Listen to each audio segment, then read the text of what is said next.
అంత పెద్ద గురువుని పెట్టుకుని స్పష్టమైనటువంటి మార్గదర్శన సూత్రాలు ఇచ్చాక ఆ మార్గదర్శన సూత్రాలకు అనుగుణ్యంగా నేను నడవను అనేటటువంటి తుచ్చుడు ఖచ్చితంగా శ్రీరామ శర్మ ఆచార్య శిష్యుడిని అని అనుకోవద్దు. మీరు దయచేసి పసుబట్టలు వాడవద్దు.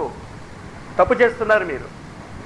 మిలిటరీ డ్రెస్ వేసుకుని పోలీస్ డ్రెస్ వేసుకుని తప్పు పనులు చేస్తున్న వాడిని తప్పు అంటాం కదా. శ్రీరామ శర్మ ఆచార్య లాంటి ఒక అద్భుతమైనటువంటి వ్యక్తి మీకు తెలుసా ఎంత గొప్పవాడో ఆయన? రాబోయేటటువంటి రోజుల్లో మీకు తెలుస్తుంది. ఈ కల్కి అవతారము, ఈ రామావతారము, ఈ కృష్ణ అవతారము ఆయన ముందు ఎందుకు పనికిరారు మీకు తెలియదు ఆయన గొప్పతనం. మామూలుగా చదివితేనే మీరు గొప్ప అనుకుంటున్నారు. ఆయన జీవితం యొక్క లోతుల్లోకి వెళ్ళండి. ఆయన చాలాసార్లు ఎంత ఆయన నమ్రత అంటే ఆయన రాసుకున్నాడు, నా యొక్క విషయము నేను చెప్పుకోవటం లేదు, అవసరమైన చోట్ల కొన్ని విషయాలే చెప్పాను, దానికే మీరు ఇంతగా గాబరా పడిపోతూ ఉంటే ఆయన నిజస్వరూపం తెలుసుకోవటానికైనా ఆయన చెప్పిన మార్గంలో వెళ్ళండి. వెళ్తే ఆయన గ్యారంటీ ఇచ్చాడు, సశరీరముగా నేను మీ ముందుకు వచ్చి మిమ్మల్ని నడిపిస్తాను. ఆయన దగ్గర దీక్ష పుచ్చుకున్నటువంటి వాళ్ళ మనం, ఆ సంస్థలో ఉన్నటువంటి వాళ్ళ మనకి ఆయన మీద హక్కు ఉంది.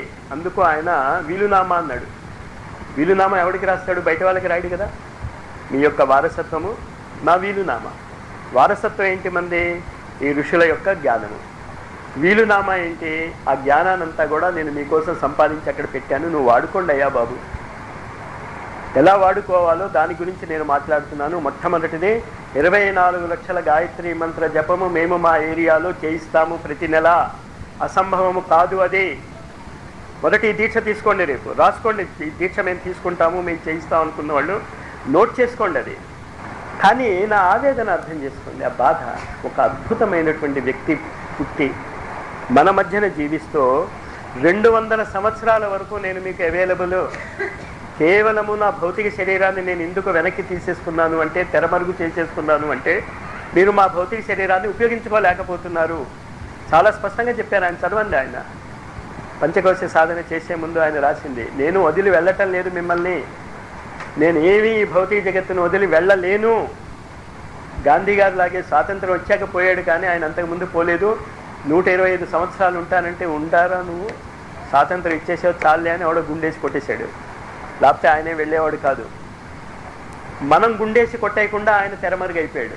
మీరు ఎలాగో నా పనులు చేయటం లేదు, నా పనులు చేసేవాళ్ళకి నేను కల్పిస్తానులే బాబు. 200 సంవత్సరాల వరకు 2250 వరకు ఆ అద్భుతమైనటువంటి వ్యక్తి భౌతికంగా మన మధ్యనే ఉన్నాడు. మీరు ఇది చేసి చూడండి. మీకు ఆయన కనిపించకపోతే క్వశ్చన్ చేయండి నన్ను.